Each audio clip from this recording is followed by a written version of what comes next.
الحمد لله الذي أنزل على عبده الكتاب ولم يجعل له عوجا تبارك الذي جعل في السماء بروجا وجعل فيها سراجا وقمرا منيرا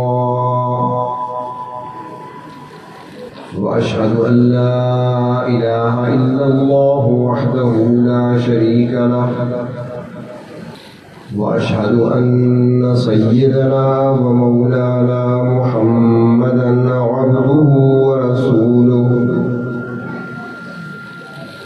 أما بعد فأعوذ بالله من الشيطان الرجيم بسم الله الرحمن الرحيم كل نفس ذائقة الموت صدق الله مولانا العظيم مولاي صل وسلم دائما أبدا على حبيبك خير الخلق كلهم یہ رشک چمن تھا مجھے معلوم نہ تھا میں نے سمجھا تھا کہ دنیا پہ رہوں گا قائم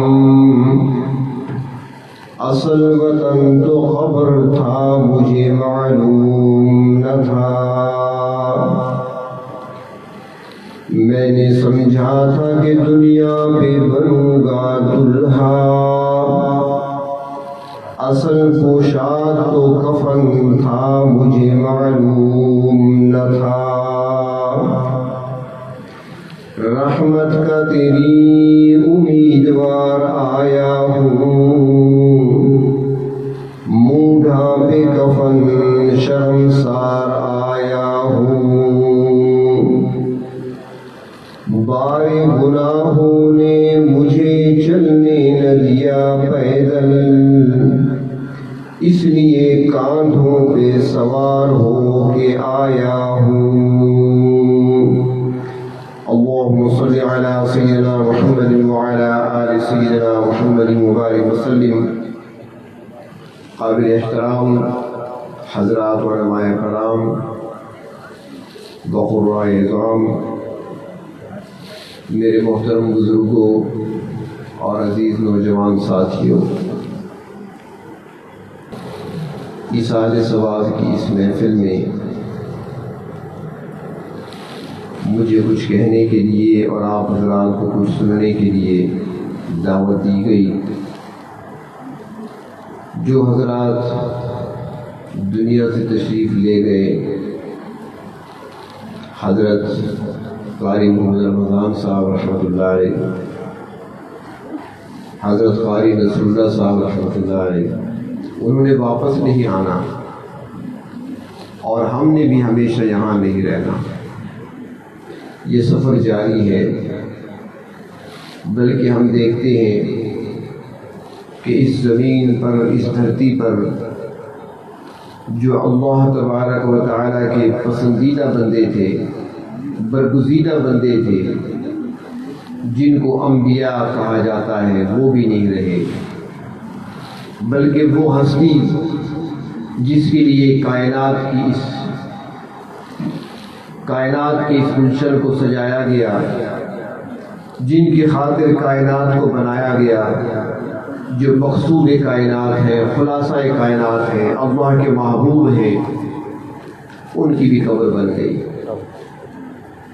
تو یہاں جو بھی آیا ہے وہ جانے کے لیے جس کو زندگی ملی ہے مرنے کے لیے اور اسی لیے اللہ تبارک و تعالیٰ نے قرآن حکیم میں جہاں موت اور حیات کا تذکرہ فرمایا وہاں پر موت کو پہلے بیان کیا زندگی کو بعد میں بیان کیا خلق الموت والحیات موت پہلے زندگی بعد میں خلق الموت والحیات لیبلوکم ایکم احسن عملا یہ بتا دیا کہ جس کو زندگی ملی ہے تو وہ مرنے کے لیے ہی ملی ہے یہاں کسی نے ہمیشہ نہیں رہنا، بلکہ یہ دارالامتحان ہے ہمارے لیے، ہمیں آزمائش کے لیے بھیجا گیا ہے۔ لیکن آج دنیا میں آنے کے مقصد کو ہم بھول چکے ہیں۔ ہماری مثال اس شخص کی سی ہے جو کہ لمبا سفر کر کے کسی علاقے میں پہنچا اور کسی دروازے پہ جب پہنچا تو اس نے پوچھا گھر والے نے کہ بھائی آپ کون ہیں؟ اس نے کہا پتہ نہیں۔ کہاں سے آ رہے ہو؟ اس نے کہا مجھے معلوم نہیں۔ کس طرف جا رہے ہو؟ میں نہیں جانتا۔ تو یہاں کس لیے آئے ہو؟ وہ کہتا ہے مجھے کوئی پتہ نہیں۔ اب اسے ہم کیا کہیں گے؟ آپ بتائیں، میں نہیں کہتا، آپ اسے کیا کہیں گے؟ جس کو یہ بھی پتہ نہیں ہے میں کہاں سے آیا ہوں، جس کو یہ پتہ نہیں میں یہاں کیوں آیا ہوں، جس کو یہ نہیں پتا کہ میں نے کہاں جانا ہے، اسے ہم کیا کہیں گے؟ پاگل کہیں گے نا۔ تو آج ہم ذرا دیکھ لیں اپنے آپ کو، ہم بھول چکے ہیں ہم دنیا میں کیوں آئے ہیں، ہمیں دنیا میں کس لیے بھیجا گیا، ہم یہاں کس مقصد کے لیے آئے تھے، آگے سفر ہمارا کس طرف جانا ہے، آگے ہم نے کیا کرنا ہے، کون سی منزلیں پیش آنی ہے، ساری باتیں ہم بھول چکے ہیں۔ اور اللہ تبارک و تعالیٰ بار بار یاد دہانی کراتے ہیں، یہ مناظر ہمیں دکھاتے ہیں کہ اے میرے بندے دیکھ لو، تمہیں کچھ وقت کے لیے مہلت دی گئی ہے، تھوڑا سا وقت دے کر تمہیں دنیا میں بھیجا گیا ہے، اور یہ مقصد تمہارے زندگی کا، مقصد تمہارے دنیا میں آنے کا صرف محل قائم کرنا نہیں تھا، گاڑیاں خریدنا نہیں تھا، سڑکیں بنانا نہیں تھا، یہ تو ضروریات زندگی تھی۔ اصل تو تم نے مجھے راضی کرنا تھا، اور جب مجھے راضی کر کے میرے پاس آتے تو میں تمہارے لیے انعامات کے دروازے کھول دیتا۔ جو آدمی دنیا میں اپنے رب کو راضی کر لیتا ہے نا، تو اسے انعام بھی ملتے ہیں۔ ابھی ذکر ہو رہا تھا جن میں قرآن کی خدمت کی ہے ان کے لیے تو آگے راستے کھلے ہوئے ہیں۔ اللہ تبارک و تعالیٰ بڑے قدردان ہیں۔ ہم اللہ کی نعمتوں کی ناقدری کرتے ہیں، ہم نے اپنے رب کو بھلا دیا، لیکن ہمارے رب نے کبھی ہمیں نہیں بھلایا۔ اگر بھول جاتے ہم تو ہمیں کھانا نہ ملتا، اگر وہ ہمیں بھلا دیتے تو ہمارا لباس نہ ہوتا۔ وہ تو صبح شام ہمیں کھلا بھی رہے ہیں، پلا بھی رہے ہیں۔ ایک سانس کے لیے بھی اللہ نے ہمیں نہیں بھلایا، بر وقت سانس آ رہا ہے جا رہا ہے، ہم بھول جاتے ہیں اپنے پروردگار عالم۔ اللہ تعالیٰ بڑے قدردان ہیں۔ ہمارے ڈیرہ اسماعیل خان کا ایک واقعہ ہے، ایک حجام تھے، ان کی عادت تھی کہ وہ بارش تھے، سفید داڑھی تھی، تو ان کی عادت تھی کہ وہ ہر آنے والے کو اور ساتھ گزرنے والے کو سلام کیا کرتے تھے، عادت تھی۔ بندہ گزر رہا ہے نا، یہ آرام سے اپنا کام کر رہے ہیں، اس کو دیکھ لیا، یہیں پر کھڑے کھڑے کہتے ہیں السلام علیکم، سلام کہہ دیا، جو بھی آیا پہلے سلام، یہ یعنی سلام میں پہل کیا کرتے تھے۔ اور اللہ کے نبی صلی اللہ علیہ وسلم نے کیا فرمایا کہ سلام میں پہل کیا کرو، یہ سلام میں پہل کیا کرتے تھے، عادت تھی۔ جب اس کا آخری وقت آیا، بیمار تھے، چارپائی پہ لیٹا ہوا ہے، بچی اس کی پوتی تھی وہ سرہانے بیٹھی ہے، یہ اسے کہنے لگے بیٹا یہاں سے اٹھو، مہمان آنے والے ہیں۔ بچی نے دیکھا مہمان تو کوئی نہیں، باہر تو اٹھ گئی، پاؤں کی طرف جا کر بیٹھ گئی۔ کچھ دیر کے بعد نظر پڑی تو بیٹھی ہے، کہا بیٹا میں نے کہا نہیں تھا یہاں نہ بیٹھو، مہمان آنے والے ہیں۔ وہ پھر اٹھ کر پیچھے جا کر بیٹھ گئی۔ تھوڑی دیر گزری، چہرے پر مسکراہٹ آئی اور کہنے لگی السلام علیکم، آپ آ گئے ہیں نا؟ اس کے بعد کلمہ شہادت پڑھا، روح پرواز کرا۔ اللہ تبارک و تعالیٰ قدردانی فرماتے ہیں، بشرطے کہ تھوڑا سا کوئی اس راستے پر چل نکلے۔ اللہ تعالیٰ بڑے قدردان ہیں، اور جانا تو سب نے ہے، کسی نے نہیں رہنا یہاں پر، اور یہ وقت بھی مقرر تو ہے ہمارا، لیکن جانتا کوئی نہیں۔ ہم تو دنیا میں اتنے مگن ہو چکے ہیں، وہ کہتے ہیں کہ سامان 100 برس کا پل کی خبر نہیں۔ نبی اکرم صلی اللہ علیہ وسلم ایک مرتبہ اپنے صحابہ سے پوچھتے ہیں میرے صحابہ بتاؤ زندگی کے بارے میں کتنا اطمینان رکھتے ہو، اپنی زندگی پر تمہیں کتنا بھروسہ ہے؟ ایک صحابی سے پوچھا، وہ عرض کرنے لگے یا رسول اللہ صلی اللہ علیہ وسلم میں نہیں جانتا کہ آج تو میں آپ کے ساتھ یہاں موجود ہوں، کل میں آپ کے ساتھ یہاں مسجد میں ہوں گا کہ نہیں۔ دوسرے سے پوچھا تم بتاؤ، وہ کہنے لگا یا رسول اللہ صلی اللہ علیہ وسلم میں نے اب نماز آپ کے ساتھ پڑھی ہے، میں نہیں جانتا کہ اگلی نماز یہاں پڑھ سکوں گا کہ نہیں۔ اللہ کے رسول نے فرمایا کہ تم تو بڑی لمبی امیدیں قائم کیے بیٹھے ہو، بڑی لمبی امیدیں رکھی ہوئی ہیں. انہوں نے عرض کیا یا رسول اللہ آپ کیا فرماتے ہیں؟ فرمایا میں جب دائیں طرف نماز کا سلام پھیرتا ہوں میں نہیں جانتا کہ بائیں طرف سلام پھیر سکوں گا کہ نہیں. زندگی کے بارے میں تو کوئی پتہ نہیں، کسی وقت پورا ہو جائے، کسی وقت پیغام آ جائے، پروانہ آ جائے، جو سانس جہاں ہوتا ہے وہیں رک جایا کرتا ہے. وہ کسی نے کہا ہے نا کہ زندگی کیا ہے، ایک تھرکتا ہوا ننا سا دیا. زندگی کیا ہے، ایک تھرکتا ہوا ننا سا دیا جسے ایک جھونکا ہوا کا آ کے بجھا دیتا ہے. چراغ ہوتا ہے نا، چراغ تیل والا چراغ، وہ جل رہا ہے، جھونکا ہوا کا ہے تو بجھ گیا. یہی کوئی زندگی ہے. یا سرے مشغاں غم سے تھرکتا ہوا آنسو پلک جھپکنا جسے مٹی میں ملا دیتا ہے. پلکوں پہ آیا ہوا آنسو پلک جھپکی آپ نے، وہ قطرہ گرا اور مٹی میں مل گیا. یہی کچھ انسان کی زندگی ہے. نظام چل رہا ہے، ہمارے جانے سے کمی نہیں آئے گی، کسی کے چلے جانے سے نظام میں خلل نہیں آتا. کوئی آتا ہے کوئی جاتا ہے، محفل کا ہے ابھی رنگ وہی، ساقی کی نوازش جاری ہے، مہمان بدلتے رہتے ہیں. کل کچھ اور یہاں بیٹھے تھے، آج کچھ اور یہاں بیٹھے ہیں. کل یہاں پڑھانے والے اور تھے، پڑھنے والے اور تھے، آج یہاں پڑھانے والے اور ہیں، پڑھنے والے اور ہیں. تو میں عرض یہ کر رہا تھا کہ جو پروردگار عالم کو دنیا میں راضی کر لیتے ہیں، اللہ کی رضا کو حاصل کر لیتے ہیں، چند روزہ زندگی اپنے پروردگار کے احکامات کے تحت گزار لیتے ہیں، اللہ کے محبوب صلی اللہ علیہ وسلم کے طریقوں کو گلے سے لگا کر زندگی گزار دیتے ہیں، تو پھر انعام کیا ملتا ہے؟ فرمایا کہ انعام یہ ملتا ہے کہ جب موت آتی ہے، موت جب آتی ہے تو اس کے بعد دیکھا ہوگا آپ کے یہاں بھی رواج ہوگا کہ جب جنازہ گھر سے نکلتا ہے تو گلی میں دونوں طرف لوگ کھڑے ہوتے ہیں جنازے کے استقبال کے لیے. ایسا ہوتا ہے نا، یہاں پہ گلی کے دونوں طرف لوگ لائن میں کھڑے ہوتے ہیں، جنازے کا استقبال کر رہے ہوتے ہیں. جنازہ گھر سے نکلا تو لوگ ساتھ چل پڑتے ہیں جنازہ گاہ کی طرف. تو فرمایا کہ جس طرح لوگ انتظار کرتے ہیں گلی کے دونوں طرف کھڑے ہو کر جنازے کا، فرمایا کہ پروردگار عالم فرشتوں سے فرماتے ہیں جاؤ مجھ سے محبت کرنے والے میرے بندے کا جنازہ نکلنے والا ہے، اس کے گھر کے دروازے سے لے کر اس کی قبر تک دونوں طرف کھڑے ہو کر اس کا استقبال کرو. فرشتے پورے راستے میں کھڑے ہوتے ہیں، استقبال ہو رہا ہوتا ہے، اور پھر جب اس کو قبر تک لے جایا جاتا ہے اور جب اس کو قبر میں رکھا جاتا ہے، اور چونکہ اس نے دنیا کی زندگی میں اپنے آپ کو اللہ کی رضا کے کاموں میں تھکا دیا تھا، کبھی تلاوت میں بیٹھا ہے 5 پارے پڑھے 6 پارے پڑھے، پھر نماز کا وقت ہو گیا، پھر وضو بنایا مسجد کی طرف آ گیا، نماز سے فارغ ہوا تو تسبیح لے کر بیٹھ گیا، رات کا وقت ہوا تو لوگ سو رہے تھے، یہ وضو کر کے مصلی پہ کھڑا ہوا، اپنے آپ کو اللہ کی رضا کے کاموں میں تھکا دیا تھا. تو اب جب قبر میں پہنچتا ہے تو قبر میں منکر اور نکیر پہنچتے ہیں، سوال و جواب کے لیے حاضر ہو جاتے ہیں. جب وہ آ کر اس کو اٹھاتے ہیں کہ ہمارے سوالوں کا جواب دو، تمہارا رب کون؟ رب تعالیٰ کی طرف سے کہا جاتا ہے میرے فرشتوں ہٹ جاؤ، میرا بندہ تھکا ہوا آیا ہے، اس کو آرام کرنے دو. کتنی لذت ہوگی اس وقت جب وہ پروردگار عالم کی طرف سے سنے گا کہ رب تعالیٰ خود فرما رہے ہیں میرے تھکے ہوئے بندے کو آرام کرنے دو. تو پھر فرشتے بھی کہہ دیتے ہیں نم کا نومت العروس، دلہن کی طرح سو جا، سکون کی نیند سو جا، اطمینان کی نیند سو جا، آج تجھے کوئی بھی آرام نہیں کرے گا. دنیا میں اپنے آپ کو جو اللہ کی رضا کے کاموں میں لگا لیتے ہیں رب تعالیٰ نوازتے ہیں. اصل انعامات تو وہی ہیں جو وہاں ملیں گے، یہاں دنیا میں کیا ہے؟ کچھ بھی نہیں. وہ کسی اللہ والے کی وفات ہوئی تو بعد از وفات کسی نے خواب میں دیکھا، سچے لوگوں کے خواب سچے ہوا کرتے ہیں تو نیک بندوں کے خواب بھی سچے ہوتے ہیں، کیونکہ نیک بندے کم سونا، کم کھانا، کم بولنا، یہ ساری چیزیں ہوتی ہیں نا.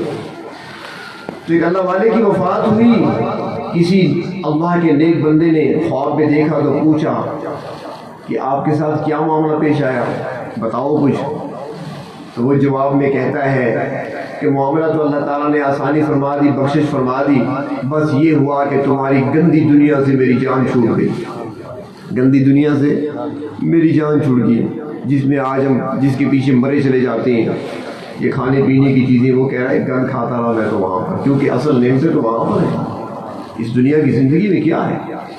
وہ کہیں پر پڑھا تھا میں نے کہ حضرت موسیٰ علیہ السلام طور پہ جا رہے تھے، اللہ سے ملاقات تھی، کلیم اللہ ہے، اللہ سے ہم کلام ہوا کرتے تھے، اللہ سے ان کی باتیں ہوا کرتی تھی. تو جا رہے ہیں، راستے میں ایک شخص کی ملاقات ہو گئی. بنی اسرائیل کا شخص تھا، تو اس نے کہا ہے اللہ کے پیغمبر، اللہ کے نبی، اللہ کے کلیم، آپ تو پروردگار عالم سے گفتگو کیا کرتے ہیں، ہم کلام ہوا کرتے ہیں، میری ایک درخواست تو پیش کر دینا۔ انہوں نے فرمایا بتائیں کون سی؟ اس نے کہا جی بڑی تنگ دستی کی زندگی گزار رہا ہوں، بڑی پریشانی کی زندگی گزار رہا ہوں، لوگوں کو دیکھتا ہوں ان کو نعمتیں حاصل ہیں، میرے پاس کچھ نہیں ہے، خالی ہاتھ ہوں، خالی دامن ہوں، کچھ نہیں میرے پاس۔ رب تعالیٰ کی خدمت میں عرض کرنا کہ کچھ میرا رزق وسیع کر دیں، کچھ اپنے نعمتیں مجھے بھی عطا فرما دیں۔ حضرت موسیٰ علیہ السلام نے وعدہ فرما لیا، ٹھیک ہے میں درخواست پیش کر دوں گا۔ جب وہاں پہنچے، پروردگار عالم سے ہم کلام ہوئے، تو اس شخص سے کیا ہوا وعدہ یاد آیا۔ رب تعالیٰ کی بارگاہ میں عرض کرتی ہے پروردگار آپ کا ایک بندہ، میرا ایک امتی مجھے ملا تھا راستے میں، اس نے درخواست پیش کی، اللہ نے فرمایا ہاں میں نے سب کچھ سن لیا، تمہاری گفتگو کو میں نے سن لیا ہے، اب کیا چاہیے؟ حضرت موسیٰ علیہ السلام عرض کرتے ہیں پروردگار اس کو کچھ نعمتیں عطا فرما دیجیے، جو نعمتیں باقیوں کو ملی ہیں اس کو بھی ملنی چاہیے۔ اللہ تعالیٰ نے فرمایا کہ اے موسیٰ بتاؤ نعمتیں تھوڑی دوں یا زیادہ؟ سفارش بھی تو حضرت موسیٰ کی ہے نا، کلیم اللہ کی ہے، میں تم جب سفارش کر رہے ہو اب بتاؤ تھوڑی نعمتیں دوں یا بہت زیادہ دے دوں؟ اب موسیٰ علیہ السلام نے سوچا کہ بھئی جب اللہ تعالیٰ نے دینی ہے نعمتیں، کسی وزیر اعظم نے تو دینی نہیں، اللہ نے دینی ہے، اور اللہ سے جب لینی ہے تو زیادہ کیوں نہ لے، تو زیادہ لینی چاہیے، جتنی زیادہ مل جائے اس بیچارے کا کام بن جائے گا۔ تو حضرت موسیٰ علیہ السلام نے فرما دیا کہ میرے پروردگار اگر دینی ہے نعمتیں تو زیادہ سے زیادہ اس کو عطا کر دے۔ اللہ نے فرمایا ہے موسیٰ تیری دعا قبول ہو گئی۔ موسیٰ علیہ السلام واپس آ گئے، واپس گھر تشریف لائے۔ 2-4 دن کے بعد خیال آیا ذرا بندے کا حال تو لوں، اس کو نعمتیں مل گئی ہوں گی، دعا قبول ہو گئی ہے، حال لوں، اس کی خبر لوں کیا بنا۔ جب گئے اس کے گھر تو انہوں نے بتایا کہ جی وہ تو فوت ہو گیا۔ کب فوت ہوا، کس دن اور کس وقت؟ انہوں نے دن بتایا، وقت بتایا، تو وہی دن تھا، وہی وقت تھا جس وقت دعا قبول ہوئی تھی۔ حضرت موسیٰ علیہ السلام عرض کرتے ہیں میرے رب یہ کیا ماجرا، میری دعا آپ نے قبول کر لی کہ نعمتیں دے رہا ہوں، میں نے عرض بھی کیا تھا زیادہ دے دے، آپ نے اس کی روح لے لی، جان لے لی اس کی۔ اللہ تعالیٰ کی طرف سے وحی آتی ہے میرے پیغمبر میں نے پوچھا تھا نعمتیں کتنی دوں، آپ نے کہا زیادہ دے دیں، تو فرمایا کہ زیادہ دنیا میں ہے کہاں، یہاں تو تھوڑی سی ہے، متاع دنیا قلیل ہے، یہاں پر کچھ نہیں ہے، نعمتیں جب زیادہ ہوں گی تو وہ تو میرے پاس ہیں، لہٰذا آپ کی دعا کو میں نے قبول کر لیا اور زیادہ نعمتیں جنت کی صورت میں عطا کر دی۔ تو نعمتیں وہاں پر ہیں زیادہ، یہاں پر کچھ نہیں۔ ان نعمتوں کے لیے تیاری کرنی چاہیے، وہ ایسی زندگی جو نہ ختم ہونے والی ہے، جو ہمیشہ رہنے والی زندگی ہے، جس کا خاتمہ ہی نہیں ہے، تو اس کے لیے آج ہماری محنت نہیں ہو رہی ہے۔ تو پروردگار عالم نے دنیا میں ہمیں بھیجا، امتحان کے طور پہ بھیجا ہے، تھوڑا سا وقت دے کر ہمیں بھیجا ہے کہ کچھ کر لو، کچھ کما لو، محنت کر لو، تم نے میرے پاس واپس آنا ہے۔ اور اللہ تبارک و تعالیٰ نے قرآن حکیم میں خود ہی فلسفہ بیان فرمایا ہے، موت و حیات کا فلسفہ کیا ہے، زندگی اور موت کا فلسفہ کیا ہے، فرمایا لیبلوکم ایکم احسن عملا، ہم دیکھنا چاہتے ہیں کہ تم میں سے اچھی عمل کون کرتا ہے، جو اچھی عمل کر کے آئے گا وہی کامیاب ہوگا، اور جو اچھی عمل کرتے ہیں، جو محنت کرتے ہیں، رب تعالیٰ پھر ایسی قدردانی فرماتے ہیں کہ حضرت اقدس شیخ التفسیر حضرت مولانا احمد علی لاہوری رحمۃ اللہ علیہ، ان کی جب وفات ہوئی، آپ حضرات سارے ان کے نام سے تو واقف ہی ہوں گے، ہمارے دادا پیر ہیں، تو ان کی جب وفات ہوئی تو بعد الوفات ایک اللہ کے ولی خواب میں دیکھتے ہیں ان کے خلفاء میں سے، اور پوچھتے ہیں کہ حضرت کیا بنا؟ حضرت جواب دیتی ہیں کہ جب یہاں پہنچا تو بہت ڈر لگ رہا تھا، کانپ رہا تھا کہ پتہ نہیں میرا کوئی عمل اللہ کی بارگاہ میں قبول بھی ہوا ہے کہ نہیں، کوئی عمل یہاں پہ قبولیت کا شرف پا چکا ہے یا نہیں، میں ڈر رہا تھا، خوف زدہ تھا، کانپ رہا تھا۔ پروردگار عالم نے فرمایا احمد علی کیوں ڈرتے ہو، احمد علی کیوں گھبرا رہے ہو، تمہارے عمل تو مجھے اتنے اچھے لگے ہیں کہ جس قبرستان میں تمہیں رکھا گیا تمہارے آس پاس کی جتنی قبریں تھی سب سے ہم نے عذاب اٹھا لیا ہے۔ خوشبوئیں آ رہی تھی، کتنا عرصہ تک ان کے قبر کی مٹی سے خوشبو آیا کرتی تھی۔ تو اللہ تبارک و تعالیٰ بڑے قدردان ہیں، بڑا نوازتے ہیں، بڑی جلدی قبول کرتے ہیں۔ ذرا کوئی آ کر تو دیکھے رب تعالیٰ کو منا کر تو دیکھو، رب تعالیٰ بہت جلدی راضی ہوتے ہیں۔ وہ قرآن پاک میں آتا ہے نا کہ والذین جاہدوا فینا لنہدینہم سبلنا۔ اس کی میں ایک مثال دیا کرتا ہوں کہ جس طرح بچہ چھوٹا ہوتا ہے نا تو اس کو چلنا سکھاتے ہیں، 10 مہینے کا، 11 مہینے کا، سال کا بچہ، اس کو چلنا سکھاتے ہیں۔ تو چلنا سکھاتے ہیں تو اس کا طریقہ کیا ہوتا ہے کہ اس کا بھائی یا اس کی بڑی بہن یا اس کی والدہ اس کو سامنے کھڑا کر دیتے ہیں، 2 قدم پیچھے بیٹھ جاتے ہیں اور اسے کہتے ہیں آؤ میری طرف، بلاتے ہیں۔ اب بچہ وہ قدم اٹھاتا ہے، چلنے لگتا ہے، 1 قدم اٹھایا، دوسرا اٹھایا، جب دیکھتے ہیں نا کہ گرنے لگا ہے تو اس کو پکڑ لیتے ہیں، گرنے نہیں دیتے اس کو، فوراً پکڑ لیتے ہیں اسے۔ اللہ فرماتے ہیں میرے بندے میری طرف قدم تو اٹھاؤ، میری رحمت تمہیں گرنے نہیں دے گی، میں تھام لوں گا تمہیں، تم آؤ تو صحیح، چلنے کا ارادہ تو کرو، قدم تو اٹھاؤ۔ والذین جاہدوا فینا لنہدینہم۔ تو اللہ تعالیٰ تو ہمارا انتظار کر رہی ہیں۔ جمعے کی رات آتی ہے تو رب تعالیٰ ہمارا انتظار کرتی ہے، شب برات آتی ہے تو انتظار ہمارا ہو رہا ہوتا ہے، رمضان کا مہینہ آتا ہے تو ہر رات ہمارا انتظار ہوتا ہے، لیلۃ القدر میں ہمارا انتظار ہوتا ہے، عید کی رات ہوتی ہے تو ہمارا انتظار ہوتا ہے۔ اللہ تعالیٰ انتظار میں ہوتے ہیں کب میرا بندہ دنیا سے مایوس ہو کر میری طرف آئے گا، کب میرا بندہ دنیا سے اور دنیا کی چیزوں سے متنفر ہو کر میری طرف آئے گا، کب اپنے گناہوں کو چھوڑ کر میری طرف آئے گا۔ وہ رحمتیں لے کر ہمارا انتظار کرتے ہیں۔ اس لیے تو فرمایا نا کہ ہم دیکھنا چاہتے ہیں کہ زندگی اور موت تمہیں دے کر بھیجا ہے تاکہ تم میں سے اچھے عمل کون کرتا ہے، اچھا عمل کون سا، اللہ کے احکامات پر عمل کرنا، اللہ کے نبی کی سنتوں پہ عمل کرنا۔ بس یہ مختصر سا کام ہے، لمبا چوڑا کام کوئی نہیں ہے، مختصر سے 2 ہی چیزیں ہیں، اللہ کی رضا کو حاصل کرنا، اللہ کے محبوب کی سنتوں کو گلے سے لگا لینا۔